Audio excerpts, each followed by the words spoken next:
تو اس extra energy کو، اس طاقت کو، اس توانائی کو، اس قوت کو صحیح جگہ لگایا. اور یہ تب ہو سکتا ہے جب والدین پری پلانڈ ہو، دعوت اسلام ہے، اصلاح معاشرہ ہے، خدمت خلق ہے، سماج کے میں مسکین معذور مسافر ہے ان کی مدد ہے، اور کتنے سارے سوشل ورک ہے جو ہم کر سکتے ہیں. لیکن ہم اپنے بچوں کو خالی بیٹھنے دیتے ہیں، ٹی وی دیکھنے دیکھتے ہیں، گیمز کے اندر 4 4 5 5 6 6 گھنٹے لگانے دیتے ہیں، لیکن ان کو گائیڈ نہیں کرتے ہیں کہ اس ایکسٹرا انرجی کو کیسے یوز کیا جائے. ان کو کثرت کروائیے جو تھوڑی بہت کثرت ہو سکتی ہے تاکہ وہ فٹ رہے. اس کے بعد ان کو بہت سارے مختلف سپورٹس کے علاوہ بہت ساری چیزوں میں انوالو رکھیے، سوشل ورک میں انوالو رکھیے. محلے کے اندر ایک پروگرام چلائیے، ہم جھاڑ لگائیں گے، فلاں چیز کی حفاظت کریں گے، یہ کام کریں گے، یہ کار خیر کریں گے. سمجھدار اور بڑے ہو جائے تو دعوت اسلام کا معاملہ ہے، لوگوں تک اسلام کا پیغام پہنچانے کا معاملہ ہے، معاشرے میں جو برائی ہے اس کی اصلاح کرنے کا معاملہ ہے. اور خدمت خلق میں تو کتنے شعبے ہیں، سوشل ورک کتنے شعبے ہیں. کیا کچھ برائی ہمارے علاقوں میں نہیں؟ گندگی کا معاملہ لے لیجئے، نالیاں کھلی پڑی ہے، جو ہے لوگ کچرا پھینک دیتے ہیں، اس کی اصلاح کریں. یہ خوش سوشل ورک کی بھائی یہاں نہیں پھینکا جائے، وہاں کئی چیزیں لیکن وہاں نہیں ہوتے. ہمارا نوجوان اپنی جوانی کو برباد کرتا خالی وقت. اور اب تو خالی وقت گزارنے کا ایک بہترین ڈیوائس مل گیا، ریچارج کرو اور پڑے رہو گھر میں. مطلب 10 دن میں نہیں نکلے تو کسی کو فکر بھی نہیں کہ کیوں نہیں باہر آیا، کہ تو اس کو بھی پرواہ نہیں دنیا میں کیا چل رہا ہے. آپ دیکھیں، اور اتنا ایڈکشن یہ خالی وقت کو غلط استعمال کرنے کا نتیجہ انٹرنیٹ کا ہو گیا ہے کہ رات میں بھی کوئی ساؤنڈ سلیپ سکون سے نیند نہیں لے رہا. آج کل کیا ہوتا ہے، رات میں سو رہا اور رات میں بج جاتا، ٹو ٹو ٹو ٹو بج جاتا ہو تو اٹھ کے وہ جواب دے رہا. اب پہلے تو بھی ایس ایم ایس آتا تھا، اب تو کہیں کچھ نوٹیفیکیشنز اور کیا کیا رہا، جواب دے رہا ہو، لائک کر رہا، ریپلائی کر رہا، اور پھر آدھی رات کو 4 بجے کو میسج آ رہا اٹھ کے، اچھا ایسا بولا اس نے، دوسرا کمنٹ دے رہا نیند میں، پھر سو جا رہا. پھر صبح اس کو اٹھتے فجر کا خیال نہیں، صبح اٹھتے وہ کمنٹ کا جواب دے رہا، اٹھتے کھول کے کمنٹ کا جواب دے رہا. نیند کھلتے ہی سب سے پہلے انٹرنیٹ لگتا، اور نیند لگنے کے لیے بھی اگر انٹرنیٹ نہیں آتا تو نیند نہیں آتی، بے چینی ہوتی پورا رات. انٹرنیٹ بند. تو اگر آپ کو بغیر ہینڈ سیٹ کے آپ کا دل نہیں لگ رہا ہے تو اس کا مطلب آپ بیمار ہو چکے. اس بیماری کو دور کیجیے، اس کا صحیح استعمال. ٹھیک ہے، تو نفع بخش کاموں میں وقت کو لگائے. خالی وقت پھر کیا کرتا ہے، انسانوں کو بیکار کرتا ہے. اور جسمانی طاقت اور نفع بخش اس کا جو ہے اس طاقت اور وقت کا استعمال یاد رکھیں. شہوت انگیزی سے اجتناب، ایسے سارے چیزوں سے اجتناب جو شہوت کی طرف لے جاتے ہیں. ساری چیزوں سے. وہ کیا کیا ٹولز ہو سکتے ہیں؟ کچھ بھی ہو سکتا ہے، ٹی وی ہو سکتا ہے، انٹرنیٹ ہو سکتا ہے، بازار ہو سکتا ہے، میگزینز ہو سکتے ہیں، شمارے ہو سکتے ہیں. کہیں بھی جہاں شہوت بڑھنے کا ڈر ہے وہاں سے اپنے آپ کو دور رکھے کہ نہیں بھائی یہ نہیں ہو سکتا، اس لیے کہ اس سے شہوت جاگ جاتی ہے اور بہت سارے پرابلمس ہوتے ہیں، میں ان چیزوں سے دور رہوں گا. والدین اس کی فکر کرے. ایک زمانہ تھا بچوں کو لے کر والدین پارک میں جاتے تھے. اب تو پارک بھی وہ جگہ نہیں رہی، اس لیے کہ شہوت انگیز لوگوں نے پارکوں کو بھی گندا کر کے رکھ دیا. پارکوں کا بھی یہ حال ہے کہ اگر بچہ کوئی پارک میں چلا جائے، جھاڑ کے پیچھے جائے تو وہ بھی ڈر جاتا ہے، اپنے بولنا پڑتا ہے ادھر مت دیکھو، ادھر. اب وہ آگے پوچھتا وہ آنٹی کیا کر رہے تھے انکل کے ساتھ، بیٹے کچھ نہیں کر رہے تھے، بیٹے وہ کچھ نہیں کر رہے تھے، نہیں وہ ایسا کیوں کر رہے تھے. اب ان کو ایکسپلین کرو، اور اس عمر سے ہی وہ شہوت سمجھا. تو یہ بہت اہم ہے، یاد رکھیں کہ آپ ان جگہوں سے بچیں. میں بول رہا ہوں حکومت کا یہ کام ہے، گورنمنٹ کا یہ کام ہے کہ جہاں پارکس ہے مورل لا ہو کہ کون کیا حرکت کرے، اس لیے کہ وہاں کیا ہوتا ہے لوگ جا رہے اپنے بچے بگڑ جاتے ہیں سب چیزیں. تو ایسی ہر جگہ سے، سچویشن سے، سیناریو سے، پلیس سے، چیزوں سے، تھنگس سے اپنے آپ کو، اپنے بچوں کی حفاظت کرے، جس سے شہوت انکریز ہو جاتی ہے، بڑھ جاتی ہے، ایکسیڈ ہو جاتی ہے، ایکسس ہو جاتی ہے. اگر یہ ہم نے نہیں کیا، یاد رکھیے تو بہت حالات برے ہیں اور سنگینی کی طرف حالات جا رہے ہیں. اور خاص طور سے ایک چیز کہوں گا، عورتوں سے تاکید کروں گا، مسلم عورتوں سے خاص طور سے، کہ اپنے لباس پہ بڑا دھیان دیں، اس لیے کہ اس سے معاشرہ بہت برباد ہو رہا ہے آپ کے پتلے، کمتر، چھوٹے، تنگ، چست لباسوں کی وجہ سے. اور پردہ پھر غائب ہے، اتنا سب مسئلہ، اسے پردہ بھی غائب ہے. چلو برقعے کے اندر ہوتا تو سمجھ میں آتا، اس کے بعد پردہ بھی غائب. اب اس سے سماج میں نوجوان کیا کر پائیں گے،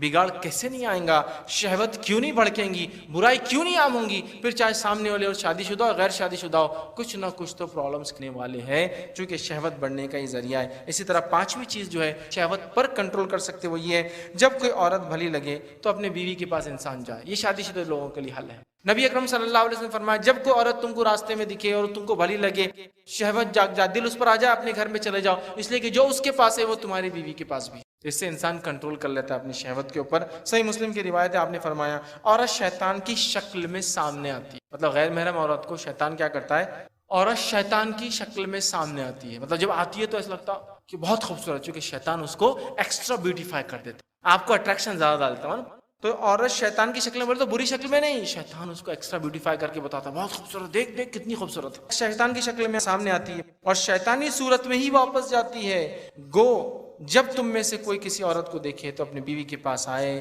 اور ایک روایت آپ نے فرمایا بے شک اس بیوی کے پاس بھی وہی ہے جو اس عورت کے پاس ہے. ٹھیک ہے. اور یہ سارا معاملہ ہے اچانک دیکھنے والی نظر کے لیے. اچانک دیکھنے والی نظر مطلب اچانک دکھ گیا تو ہے یہ معاملہ. اچانک یہ نہیں کہ انسان خاص طور سے بیٹھ کے گھورا گاری کرتے رہے کنٹینیوسلی اور پھر کرے, پھر تو کوئی ایشو, پھر تو حل ہی نہیں ہے اس کا. مطلب میں خود اپنے ہاتھ کاٹوں اور بولوں یار کتنا تکلیف ہوتی ہے ہاتھ کٹا تو, پھر دوسرے دن پھر کاٹوں پر کتنی تکلیف ہوتی ہے ہاتھ کٹی تو یہ تو ایشو ہے. یہ تو اس کے لیے جو بچنا چاہتا ہے دکھ گیا نظروں کو نیچے کرے تب ہوگا یہ. ورنہ اگر دیکھتے رہے پھر بولے اچھا حدیث میں ہے نا بیوی پر اب دیکھوں پورا گھوروں سب کرو پھر بیوی پر جاؤ, یہ نہیں ہے. یہ تو پڑھنے والی اچانک نظر ہے کہ استغفر اللہ نیچے دیکھا اور آپ جو ایسا لگا خواہش ہوگی تو بیوی کے پاس چلے جائے. یہ یاد رکھیے اس کا حل ہے اگر انسان نکاح شادی شادی. چھٹی چیز جو ہے بلا ضرورت عورتیں گھر سے نہ نکلیں. بلا ضرورت عورتیں گھر سے نہ نکلے, اس لیے کہ جب بلا ضرورت عورت گھر سے نکلتی ہے تو بہت سارے پرابلمس ہوتے ہیں اور شیطان اس کو تاڑتا ہے, دیکھتا ہے, لوگوں کو اکساتا ہے, بہکاتا ہے, ورغلاتا ہے, اس کی طرف اٹریکشن دلاتا ہے اور بہت ساری برائیوں کی طرف لے جاتا ہے. اور بہت سارے نوجوانوں کے خراب ہونے کی وجہ ہے بے جا لڑکیوں کا گھروں سے اور عورتوں کا باہر نکلنا ہے کہ اس کو روکا جائے. اسی طرح ساتویں چیز جو شہوت پہ کنٹرول کے لیے ہم کریں گے وہ یہ ہے خوب اللہ سے دعا کرے اور اذکار کرے. دعا اور اذکار سے انشاءاللہ عزیز یہ شیطانی خیالات وسوسے آ رہے ہیں شہوت کے لیے وہ آپ دور کر سکتے ہیں. اللہ سے دعا مانگی کہ اللہ یہ جو خیالات مجھ پہ آ رہے ہیں اس وجہ جو ہے قابو دے. اے اللہ جو ہے اس کے اذکار جو ہوتے تاکہ دل ہمارا اللہ کے ذکر میں لگا رہے, برائی کی طرف نہ مائل ہو. تو دعاؤں کا ذکر و اذکار کا اہتمام کریں اس لیے کہ اللہ تعالی ہماری دعاؤں کو سنتا ہے. اور جب ہم اللہ کا ذکر کرتے یاد رکھیں تو اللہ تعالی ہمارے دل اطمینان پاتے ہیں.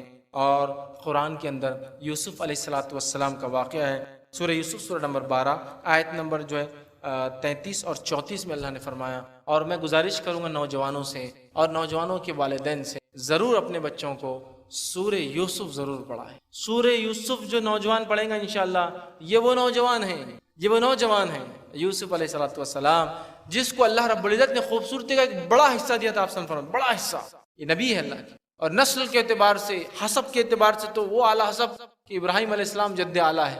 ابراہیم ابن اسحاق ابن یعقوب ہے نا, ابراہیم علیہ السلام کے بیٹے اسحاق علیہ السلام, اسحاق علیہ السلام کے بیٹے یعقوب علیہ السلام, اور یعقوب علیہ السلام کے بیٹے یوسف علیہ السلام. تو یوسف ابن یعقوب ابن اسحاق ابن ابراہیم یہ تو آپ کا شجرہ ہے, یہ نسب ہے. اور خوبصورتی اتنی خوبصورتی اسی کوئی انتہا نہیں ادا. ایک حصہ آپ سے فرماتے خوبصورتی کا دیا گیا تھا. حالانکہ نبی اکرم صلی اللہ علیہ وسلم بھی دنیا کے سب سے خوبصورت انسان تھے یاد رکھیں, لیکن آپ کی شخصیت کی خصوصیت یہ تھی کہ اللہ رب العزت نے آپ کے چہرے پر روب اور جلال دیا تھا. لوگ زیادہ دیر دیکھ نہیں. یوسف علیہ السلام کے پاس یہ نہیں تھا, خوبصورتی تھی. لیکن نبی اکرم صلی اللہ علیہ وسلم تعلق سے عمرو بن عاص رضی اللہ عنہ فرماتے ہیں میں اللہ کے رسول صلی اللہ علیہ وسلم کے پاس بہت مرتبہ گیا, لیکن اگر تم مجھ سے کہو نا وہ کیسے دکھتے تھے تو نہیں بتا پاؤں گا. کیوں کہ جب میں جاتا یہ سوچ کے جاتا کہ آپ کے چہرے مبارک کو غور سے دیکھوں گا, نظر اٹھتی کی ایسی ہیبت طاری ہوتی کہ نظر نیچے ہو, روب وہ جلال وہ دبدبہ تھا اللہ کے رسول کا کہ وہ کہتے نیچے ہو جاتی. تو اگر تم مجھ سے پوچھو کہ نبی اکرم صلی اللہ علیہ وسلم کیسے دکھتے تھے میں شاید ڈسکرائب نہیں کر پاؤں گا, اتنے خوبصورت. میں عائشہ رضی اللہ عنہا فرماتی کہ ایک مرتبہ رات میں میری سوئی گر گئی. میں نے اللہ کے رسول صلی اللہ علیہ وسلم کہا کہ اللہ کی سوئی نہیں مل رہی. آپ نے نیچے دیکھا, نزدیک جب گئے تو آپ کے چہرے مبارک کی روشنی میں نے سوئی کو, آپ کے دانتوں سے روشنی نکل جب مسکراتے تھے, صحابہ دیکھتے تھے تو اتنے خوبصورت. لیکن آپ کے پاس ایک روب اور جلال تھا, اس لیے عورتوں نے آپ کے ساتھ وہ حرکت نہیں کی جو یوسف علیہ السلام کے ساتھ. خوبصورت نوجوان سورہ یوسف ایک بہترین قصہ, ایک سب سے خوبصورت نوجوان, اس کو ضرور پڑھیں کہ اس پر اس عورت نے جو نظر ڈالی, کیسے یوسف علیہ السلام کی اللہ نے مدد کی, کیسے آپ نے اپنے رب کو یاد کیا اور اس گناہ کے بدلے جیل جانے کو محبوب سمجھا اور اپنے لیے بہتر سمجھا. اللہ نے یوسف علیہ السلام کی دعا بھی یہاں نقل کی. یوسف علیہ السلام دعا کر رہے ہیں, اللہ فرماتا ہے اس نے کہا اے میرے رب مجھے قید خانہ اس سے زیادہ محبوب ہے جس کی طرف یہ سب دعوت دیتے ہیں. وہ جو ہوا نا عزیز مصر کی جو بیوی تھی, سب بڑے بڑے لوگ, چونکہ بات پھیل گئی کہ اس نے اپنے جو ہے غلام پر نظر ڈالی, تو اس نے سب کو دعوت دی, جمع کیا, بلا کر بٹھا دیا, چوریاں دے دی اور سبزی یا پھل دے دی کاٹنے کے لیے. انہوں نے دیکھا جب یوسف علیہ السلام گزرے اپنے ہاتھوں کو کاٹ لیا اور حسد کی. تو جب یوسف علیہ السلام دعا کر رہے اللہ سے کہ اللہ قید خانہ بہت اچھا ہے میرا, یہ جو عورتیں کر رہی نا حسد بہت ڈینجرس ہے میرے لیے, دعوت دے رہی ہے اور اگر تم مجھ سے ان کے فریب کو نہ ہٹائیں گا تو میں ان کی طرف مائل ہو جاؤں گا. اللہ اگر تو ان کے فریب کو نہیں ہٹائیں گا نا تو میں ان کی طرف مائل ہو جاؤں گا اور جاہلوں میں سے ہو جاؤں گا. تو اس کے رب نے اس کی دعا قبول کر لی, بس اس سے ان عورتوں کا فریب ہٹا دیا. بے شک وہی سب کچھ سننے والا اور سب کچھ جاننے والا. شہوت آپ کہہ رہے ہیں اللہ اگر یہ بار بار ایسا کرتا ہے تو میرے پہ قابو پا جائیں گے، دعا کر رہے ہیں تو دعا کیجئے کثرت سے، اللہ میری شہوت بہت بڑھ گئی، کنٹرول نہیں ہو پا رہا ہے، فلاں ہو رہا ہے، دعا کیجئے، اذکار کیجئے، انشاءاللہ عزیز یہ مسئلہ حل ہو جائے گا۔ ابو داؤد اور جامع ترمذی کی ایک روایت ہے، نبی اکرم صلی اللہ علیہ وسلم فرما کہا، اے اللہ میں تیری پناہ مانگتا ہوں۔ شہوت سے بچنے کے لیے اللہ کے رسول دعا مانگتے ہیں، سنیے ذرا دعا کے الفاظ۔ اے اللہ، آپ نے فرمایا کہا اللہم انی اعوذ بک من شر سمعی، وہ دعا کے الفاظ دیکھیے، اے اللہ میں تیری پناہ مانگتا ہوں سماعت کے شر سے، میں تیری پناہ مانگتا ہوں بصارت کے دیکھنے کے شر سے، میں تیری پناہ مانگتا ہوں زبان کے شر سے، میں تیری پناہ مانگتا ہوں دل کے شر سے، اور میں تیری پناہ مانگتا ہوں منی کے شر سے، شہوت کے شر سے۔ سمجھ رہے ہیں؟ پناہ مانگی آپ نے، دعا سکھلائی، آنکھوں کی پناہ، آنکھوں کی شر سے پناہ، کانوں کی شر سے پناہ، دل کی شر سے پناہ، زبان کی شر سے پناہ، اور منی کی شر سے، شہوت کی شر سے پناہ آپ نے سکھائی۔ دعائیں کیجئے کثرت سے، اذکار کیجئے، انشاءاللہ اللہ تعالی ہمیں جو اس معاملے میں محفوظ ہوں گے۔ 8واں پوائنٹ جو ہے وہ یہ ہے کہ گناہ کے خطرناک نتائج پر غور و فکر کی۔ شہوت پہ کنٹرول نہیں کریں گے، شادی نہیں ہوئی تو جسم خراب کر لیں گے اپنا، ہے نا؟ بہت سارے نوجوان اپنا جسم خراب کر لیتے شادی سے پہلے، خراب اس طرح سے کرتے کہ اپنی طاقت توانائیوں کو بس یہ شہوت کو دیکھ کر، اور جس کو کہیں گے غیر فطری عمل کر کے برباد کر دیتے، بالکل کمپلیٹلی ڈسٹارٹ برباد کرتے، اور شادی سے پہلے پھر لوگوں کے پاس اور حکیموں کے گھروں کے چکر مارتے رہتے، کیونکہ برباد ہو چکے، پریکٹیکلی دے آر فیل ہو چکے، اب ڈرتے ہیں اپنے آپ سے۔ اس نتیجے کو یاد کیجیے، ارے بہت خطرناک نتیجہ، بہت خطرناک نتیجہ۔ یہ نتیجے پہ غور کیجیے، اگر اللہ نہ کرے اگر مجھ سے زنا ہوگا تو آخرت میں میری پکڑ ہوں گی، نہیں بہت خطرناک، میں نہیں جاؤں گا۔ غور کرے، فکر کرے کہ اس کا رزلٹ کیا ہو رہا ہے، رزلٹ خطرناک ہے۔ تو اگر انسان غور کرے گا دنیا کے نقصانات اور آخرت کے نقصانات، تو انشاءاللہ عزیز پھر اس طرف بڑھنے کی وہ کوشش ہی نہیں کرے گا۔ ٹھیک، آئیے 9واں پوائنٹ، 9واں پوائنٹ یہ ہے کہ برے خیالات کا دفاع کیجیے، برے خیالات پر قابو پائیے۔ یہ برے خیالات اور برے خیالات پہ آپ نے قابو نہیں پایا تو ہوتا کیا ہے؟ بلا شبہ افکار، سوچ، خیال ارادوں میں تبدیل ہوتا ہے، ارادہ عمل کی طرف لے جاتا ہے، اور پھر انسان وہ کر بیٹھتا ہے جو اس نے ارادہ کیا تھا، سوچا تھا۔ تو سوچ شروع ہوتی ہے اور اینڈ کیا ہوتا ہے؟ ایک آدمی نے سوچا یہ لڑکی مجھے اچھی دکھ، میں اس کو جو ہے افیئر کر کے رہوں گا، اپنے قابو میں کر کے رہوں گا۔ یہ ارادہ ایک سوچ تھی، سوچ ارادوں میں تبدیل ہوتی ہے کہ چلو آج کوشش کر کے دیکھتے ہیں، ارادے عمل کی طرف متوجہ کرتے بڑھاتے ہیں، اور پھر انسان کرتا ہے۔ تو اپنے خیالات کو پاک رکھیے، برے خیالات کا دفاع کیجیے یا اس پہ کنٹرول کیجیے۔ کبھی کبھار وہ کنٹرول میں نہیں آتے، کنٹرول کیجیے، اس کو روکیے، یاد رکھیے، اس لیے کہ برے خیالات بہت بہت بہت زیادہ خطرناک جو ہے فتنہ مچاتے ہیں سماج کے اندر، اس لیے کہ ہر خیال ہی بعد میں عمل کے پیچھے بیس بنتا ہے۔ انما الاعمال بالنیات، عمل کا دار و مدار نیت پر ہے، نیت دل میں ہوتا ہے، تو خیال تو تھا جس سے عمل کیا آپ نے، انما الاعمال بالنیات، عمل نیت سے ہے، مطلب خیال آتا ہے پھر عمل کرتا ہے۔ اپنے خیالات پہ نوجوان سے زبردست قابو پائے، کنٹرول کرے، برا خیال آتے ہی اللہ میں پناہ مانگے شیطان سے، اعوذ باللہ من الشیطان الرجیم، اور دوسرے کام کرے۔ آئیے صحیح مسلم کی روایت ہے، ایک واقعہ سناتا ہوں کہ برے خیالات سے کیسا بچنا چاہیے۔ اور بہت سارے لوگ برے خیالات سے ڈر کے سمجھتے ہیں میرا ایمان ختم ہو گیا، ایسا نہیں ہے۔ سنیے، صحیح مسلم کی روایت ہے، آپ صلی اللہ علیہ وسلم کے پاس ایک صحابی اور کا اللہ کے رسول جو ہے انہوں نے فرمایا، اللہ کے رسول میرے دل میں کچھ ایسے خیالات آتے ہیں ہم میں سے کوئی ان کو بیان بھی نہیں کر سکتا، ایسے خیالات ہمارے دلوں میں کبھی آتے ہیں کہ ایکسپلین کرنا، بیان کرنا بھی ناممکن ہوتا ہے۔ تب نبی اکرم صلی اللہ علیہ وسلم کو فرمایا، کہا کیا واقعی اسی طرح ہوتا ہے کہ برے خیالات آتے ہیں؟ انہوں نے کہا، اور کہا کیا تم اس کو اپنے جی میں برا بھی سمجھتے ہو؟ مطلب ایسا ارے نہیں، غلط خیالات اچھے نہیں ہیں، تو کہا ہم بالکل اس کو جی میں برا سمجھتے ہیں۔ تو کہا یہ تو واضح ایمان کی دلیل ہے تمہارے پاس۔ بہت سے لوگ خیالات آئے نا، وسوسے آتے تو نماز پڑھنا چھوڑ، کیوں بہت آ رہے وسوسے؟ یہ تو ایمان کی دلیل ہے تمہارے، گندے گندے وسوسے آتے۔ صحابی نے کیا کہا؟ ایسے وسوسے آتے خیالات کہ آپ کو تو ہم بیان بھی نہیں کر سکتے۔ تو کہا ایسے ہی ہے پکا؟ تو کہا یہ تو واضح ایمان کی دلیل ہے تمہارے۔ تو شیطان آتا ہے، شیطان ایمان والوں کے پاس آتا ہے نا۔ سنیے دوسرا واقعہ، ابن عباس رضی اللہ عنہ فرماتے ہیں، اور ایسا بہت لوگوں کے ساتھ ہوتا ہے، بولتے بھی آگے، وہ فرماتے کہ ایک آدمی نبی اکرم صلی اللہ علیہ وسلم کے پاس آئی، ابو داؤد کی روایت ہے، اور عرض کیا، یا رسول اللہ صلی اللہ علیہ وسلم، کوئی ایک اپنے دل میں ایسا وسوسہ پاتا ہے کہ جس کو بیان کرے تو ایسا لگتا ہے کہ جل کر کوئلہ ہونا زیادہ اچھا، لیکن بولنا اچھا نہیں۔ کچھ بھی خیال آتا ہے اتنے گندے اتنے گندے اتنے گندے کہ بولنے سے زیادہ اچھا لگتا ہے کہ جل کے کوئلہ ہو جانا، بولنا نہیں رکھے۔ اس کے لیے آسان ہے ان لوگوں کو بتانے سے زیادہ، مطلب کوئلہ بننا زیادہ، بتانے زیادہ۔ تو آپ صلی اللہ علیہ وسلم اللہ اکبر اللہ اکبر اللہ اکبر الحمدللہ، آپ نے یہ کہا، کیا کہا آپ نے؟ کہ اللہ سب سے بڑا ہے، 3 مرتبہ کہا، اور کہا تمام تعریفیں اللہ کے لیے جس نے شیطان کے مکر و فریب کو صرف تیرے دل پر وسوسوں تک کنٹرول میں رکھا، اس کے آگے کچھ بھی نہیں، صرف وسوسے تک ہے یہ، اس کے آگے کچھ نہیں کر سکتا ہے وہ، تو لہٰذا تمام تعریفیں اللہ کے لیے، اللہ بہت بڑا ہے، بچ گئے تم کہ شیطان نے صرف وسوسوں تک، خیالات تک تم کو شکنجے میں لیا ہے، اس کے آگے وہ تم کو کچھ نہیں کر پایا. الحمدللہ الحمدللہ، بڑی بات ہے. تو جن لوگوں کو وسوسے آتے ہیں نا ان کے لیے پھر شیطان نے پناہ مانگی اللہ سے، اعوذ باللہ من الشیطان الرجیم پڑھیے.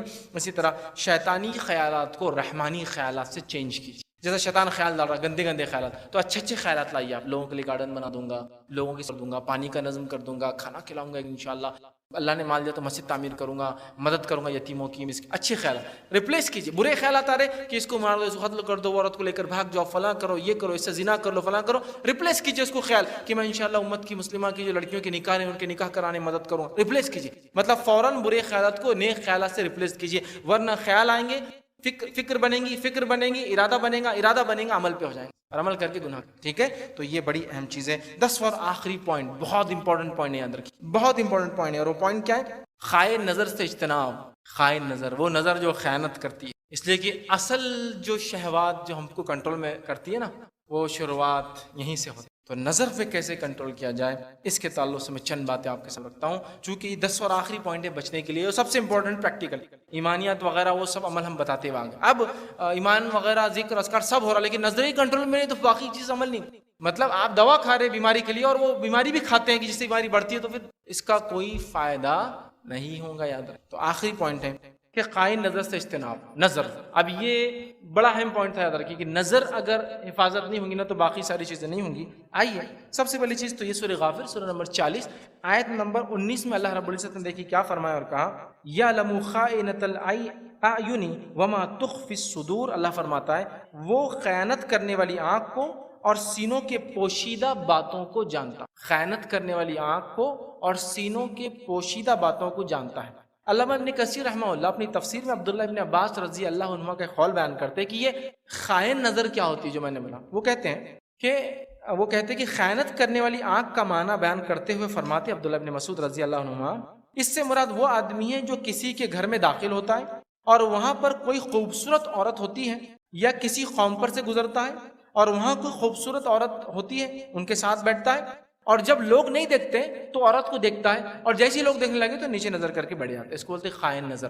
کہ آپ کسی گھر میں گئے، کوئی عورت آئی تو آپ دیکھ رہے ہیں اس کو، اور جیسے ہی کوئی گھر والا ہے تو ایک دم ایسا کہ لوگ بولے ماشاءاللہ کتنا بچہ، نظر بھی نہیں اٹھتی. اس کو بولتے ہیں خائن نظر. کی آدمی چپکے سے دیکھے اور نظروں کو نیچے کر لے، جو دیکھنا ہے دیکھ لے، اور جیسے کوئی اس کو دیکھنے لگے نیچے. خائن نظر سے بچیے، اس لیے کہ نظر اگر نہیں ہوں گے نا، یاد رکھیے کنٹرول تو پھر کچھ ہو سکتا. سورہ نور میں اللہ رب العزت نے اسی لیے سورہ نمبر 24 آیت نمبر 30 میں کہا، مومن مردوں سے کہہ دو نظروں کو نیچے رکھے، شرمگاہ کی حفاظت کریں. شرمگاہ کی حفاظت تبھی ہو سکتی ہے، یاد رکھیے، جب نظروں کو نیچے رکھا جائے، ورنہ شرمگاہ کی حفاظت بھی یاد رکھیے نہیں ہو پائیں گے. یاد رکھیے. اور علامہ ابن قیم الجوزی رحمہ اللہ نے بڑا پیارا قول آپ کے سامنے رکھتا ہوں، جواب الکافی میں وہ لکھتے ہیں، اور یہ نظروں کے تعلق سے وہ کہتے ہیں، عموماً نظر ہی ان تمام حوادث کی اصل بنیاد ہو. جتنے حادثے دنیا میں ہوتے ہیں نا، نظر اس کی بنیاد ہے، مطلب شروعات اس سے ہوتی ہے. تمام حوادث کی بنیاد اور اصل ہے جو انسان کے ساتھ پیش آتے ہیں، اس لیے کہ خطرات نظر سے ہی جنم لیتے ہیں. نظر سے ایک برائی جنم لیتے ہیں. ان خطرات سے افکار جنم لیتے ہیں.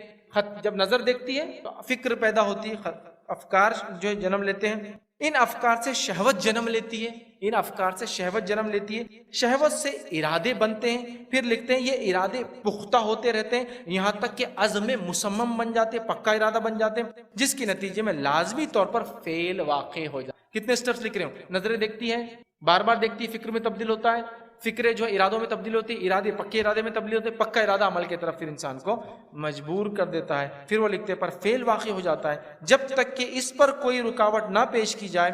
اس کے بارے میں کچھ کہا نہیں، مطلب جب تک کہ نظروں پر رکاوٹ نہ پیش کی جائے کنٹرول پھر نہیں سکتا. تو لہٰذا ہم کو اپنی نظروں کنٹرول کرنا ہے. صحیح بخاری کی روایت ہے، نبی اکرم صلی اللہ علیہ وسلم فرمان کا، اللہ تعالیٰ نے ابن آدم کے لیے ایک حصہ زنا کا لکھ دیا ہے جو اس سے یقین ہو کر رہیں گا. چنانچہ آنکھ کا زنا یہ ہے کہ اس کا دیکھنا آنکھ کا زنا. آنکھ وہ چیز دیکھتی ہے جو دیکھنا نہیں چاہیے، یہ اس کا زنا ہے، اور وہ زنا آنکھ سے بھی ہوتا ہے، بد نظری جس کو عام زبان میں کہیں گے. تو لہٰذا ہمیں کوشش کرنا چاہیے کہ ہماری نظروں کی حفاظت کریں. اس میں سب سے بہترین اصول جو نبی اکرم صلی اللہ علیہ وسلم نے بتایا، صحیح مسلم کی روایت ہے، آپ نے فرمایا اور کہا، اچانک پڑنے والی نظر کے بارے میں پوچھا تو آپ صلی اللہ علیہ وسلم نے فرمایا مجھے نظر پھیر لینے کا حکم دیا. مطلب ایک صحابی نے کہا اللہ کے رسول نظر ڈالتا ہوں تو اچانک کوئی چیز دکھ جاتی ہے، تو کہا نظر پھیر لو، یہ اس کا علاج ہے. دوسری جگہ علی بن ابی طالب رضی اللہ عنہ کو اللہ کے رسول صلی اللہ علیہ وسلم نے فرمایا نظر کے پیچھے نظر نہ لگاؤ، اس لیے کہ پہلی نظر تو جائز ہے مگر دوسری نگاہ جائز نہیں. بتا نظر کے پیچھے نظر نہ لگاؤ، کوئی چیز حرام تھی نہیں دیکھنا چاہیے، دکھ گئی فوراً پھیلو، نظر کے پیچھے اور نظر نہ لگاؤ، اس لیے کہ پہلی نظر معاف ہوتی دوسری نہیں، تو لہٰذا ایک آدھ بار کوئی چیز دکھ گئی، اچانک نظر پڑ گئی، فوراً آنکھیں پھیر لے، انشاءاللہ اس مسئلہ حل ہو جائے گا۔ آخر میں آئیے 10 پوائنٹ بہت سرسری طور سے نظر نیچی رکھنے کے فائدے اور نظر نیچی نہ رکھنے کا نقصان۔ نظر کو نیچی رکھنے کے فائدے اور نیچی نہ رکھنے کا نقصان سنیے آپ بغور بغور۔ پہلی چیز، اللہ تعالیٰ کے حکم کی پیروی ہے، اس میں سعادت بھی ہے اور اجر بھی۔ نظروں کو نیچے رکھنا اللہ کا حکم ہے، اس میں سعادت بھی ہے اور اللہ کے حکم کی پیروی بھی۔ دوسرا، زہر آلود تیر کے اثر سے دل سلامت رہتا ہے۔ زہر آلود تیر جو کہیں سے بھی نکل سکتا ہے آپ کی طرف، زہر آلود تیر سمجھا، نظروں کا تیر، تو اس سے آپ کا دل محفوظ رہتا ہے۔ تیسرا، اس سے دل میں اللہ کا انس پیدا ہوتا ہے۔ جو لوگ نظر نیچے رکھتے ہیں نا، اس سے اللہ کی انسیت، قربت پیدا ہوتا ہے اور دل اس کے ساتھ لگا رہتا ہے، اور یہ لذت وہ انسان نہیں پا سکتا جو اپنی نظروں کو بے لگام چھوڑے ہوئے۔ جو آدمی بے لگام نظروں کو چھوڑتا ہے نا، وہ اللہ کی قربت بھی حاصل نہیں کر سکتا، یاد رکھیے۔ اس لیے کہ اس کا دل متفرق ہو جاتا ہے، تو یہ ممکن نہیں رہتا کہ اللہ تعالیٰ کی محبت پر اس کا دل جمع ہو جائے، تو وہ اللہ کی محبت بھی دل سے نکل جاتی ہے، اس کی نظریں کنٹرول۔ چوتھی چیز، دل کو تقویت ملتی ہے اور خوشی پاتا ہے، جیسا کہ نظر کو بے لگام چھوڑنے سے دل کمزور ہو جاتا ہے اور ہمیشہ انسان غم میں رہتا ہے۔ جو انسان نظروں کو اپنے حفاظت کرتا ہے، اس کو فائدہ کیا ہے؟ دل مضبوط ہو جاتا ہے اس کا اور خوشی ملتی ہے۔ جو ایسا نہیں کرتا، دل کمزور ہو جاتا ہے اور غم میں انسان زندگی گزارتا ہے۔ پانچویں چیز، نظر کی حفاظت سے دل کو ایک نور ملتا ہے، جیسا کہ بد نظری کے نتیجے میں ظلمات دل اندر ہو جاتا ہے، اس پہ کالا دھبا ہو جاتا ہے۔ اسی طرح چھٹی چیز، نظر کی حفاظت کے نتیجے میں انسان کو بصیرت اور ایسی سچی فراست ملتی ہے، سمجھ ملتی ہے، سوچ ملتی ہے، جس سے انسان حق اور باطل اور سچ اور جھوٹ میں فرق کر لیتا۔ حق اور باطل سچ فرق، مطلب کچھ انسان جو تقوی اختیار کر نظروں کو نیچے رکھتے ہیں، فائدہ یہ ہوتا ہے کہ چیزوں کو بھاپ لیتے فوراً کہ کیا ہے اور کیا نہیں ہے، صلاحیت پا لیتا ہے۔ اس چیز سے وہ لوگوں کے ساتھ اپنے تمام معاملات میں فائدہ اٹھاتا ہے، سمجھ جاتا ہے، فائدہ اٹھاتا ہے، اور یہ چیز اس کے لیے صحیح فیصلہ کرنے میں دانش مندانہ قدم اٹھانے کے لیے مددگار ثابت ہوتی۔ ساتواں پوائنٹ، دل میں بہادری اور ثابت قدمی آتی ہے، تو ایسے انسان کے لیے اللہ تعالیٰ بصیرت کی دلیل اور حجت جمع کر دیتے ہیں اور اسے غلبہ دیتے ہیں، قدرت دیتے ہیں اور قوت سے نوازتے ہیں۔ آٹھواں پوائنٹ، شیطان کے چور دروازے بند ہو جاتے ہیں، اس لیے کہ نظر ہی تو دل کا بڑا اہم راستہ ہے، نظر ہی دل کا راستہ ہے، نظر اگر بند ہے تو دل تک بات نہیں پہنچتی۔ اس کے ساتھ ساتھ نواں پوائنٹ ہے، دل اچھے افکار و خیالات کے لیے خالی ہو جاتا ہے، برے خیالات نکل جاتے تو اچھے خالی ہو جاتا ہے اور ان میں وہ مشغول ہو جاتا ہے۔ اس لیے کہ جب کسی ایک کا دل عورتوں کی طرف لگ جائے، ان کے تصوروں میں اور عشق مزاجی میں مشغول ہو جاتا ہے، پھر اللہ تعالیٰ کی آیت پہ غور بھی نہیں کرتا ہے، نہ اس کو دین کی کوئی بات سمجھ میں آتی ہے۔ اور 10واں یاد رکھیں، نظر کو نیچے رکھنے کا فائدہ اور نہ رکھنے کا نقصان وہ یہ، دل کے اصلاح کے لیے آنکھوں اور دل کے درمیان ایک واسطہ ہوتا ہے، اور ان میں سے کوئی ایک عضو حرکت میں آتا ہے دوسرا بھی آ جاتا ہے۔ آنکھیں جیسی پوزیشن میں آتی ہے دل بھی پوزیشن میں آ جاتا ہے، آنکھوں نے کچھ دیکھا دل سوچنا شروع کرتا ہے، تو عضو حرکت میں آتا ہے تو دوسرا بھی حرکت محسوس کرنے لگتا ہے، اور ایک عضو دوسرے کو متاثر بھی کرتا ہے۔ دل کو سوچے تو آنکھ وہ چیز دیکھتی ہے، پھر یا آنکھ کچھ دیکھے دل وہ سوچتا ہے، ایسا کہ دل نے دیکھو اس کو تو آدمی دیکھ رہا ہے، یا آنکھ دیکھ رہی دل بولتا ہاں اور دیکھ، سب دونوں حرکت میں آتے ہیں۔ ایک عضو دوسرے کو متاثر بھی کرتا ہے، اور اگر ایک کی اصلاح ہو تو دوسرے کی بھی اصلاح پاتا ہے، اور اگر ایک میں فساد واقع ہو جائے دوسرے میں فساد اور خرابی کا وہ بھی شکار ہو جاتا ہے۔ جب انسان کی منظور نظریں اصلاح پا لیں گی تو اس کے دل زنا کے کیا کیا نقصانات ہوتے ہیں وہ تو بہت سارے ہیں، میں 7 نقصانات خالی گنا دیتا ہوں، اور پچھلی جو آیت میں نے پڑھی اور حدیثیں رکھی اور اگلی جو پڑھوں گا اس میں وہ پورے 7 آ جائیں گے۔ پہلا گناہ جو ہوتا ہے یاد رکھیے وہ یہ ہے، کئی گناہ ہوتے ہیں، اللہ کی نافرمانی، کبیرہ گناہ، حرام کاری، کئی ہیں بھائی، میں وہ پورے نہیں گنانا چاہ رہا، میں کچھ جو ڈائریکٹ ریلیشن ہے زنا سے اس کو میں رکھتا ہوں آپ کے سامنے، جس میں سب سے پہلا جو ہوتا ہے ماننا وہ یہ ہے کہ زنا تمام برائیوں کا مجموعہ ہے اور تمام نقصانات کا جامع ہے۔ مطلب زنا تمام گناہوں کا مجموعہ ہے، اس لیے کہ زنا اچانک نہیں ہوتا۔ اب اس کی شروعات کیسے ہوتی؟ اگر کسی نے ایسی عورت سے زنا کرا جو زانیہ ہی ہے، پیسے لے کر کرتی ہو تو ایک الگ بات ہے، گناہ اس میں بھی ہے، اس کے بھی نقصانات ہیں، لیکن اس کے علاوہ کرتا ہے تو اس کے پیچھے ایک پورا ٹریل ہے، ایک پورا راستہ ہے جو کرتے ہوئے آیا، نظروں سے نظریں ملی، چکر چلا، افیئر ہوا، معاملہ ہوا، فلاں ہوا، گھر تلاش کیا گیا، یہ ہوا، ملاقات ہوئی، یہ ہوا، نتیجہ زنا کا۔ پہلا تمام گناہوں کا مجموعہ اور تمام نقصانات اس میں شمار ہیں، شامل۔ دوسرا، اس کی بدولت معاشرے میں جو ہے خوفناک بیماریاں پھیلنا شروع، اس کی بدولت معاشرے میں کیا ہوتا ہے؟ خوفناک بیماریاں پھیلنا شروع، ہے نا؟ STDs کی لسٹ گنتے جائیے،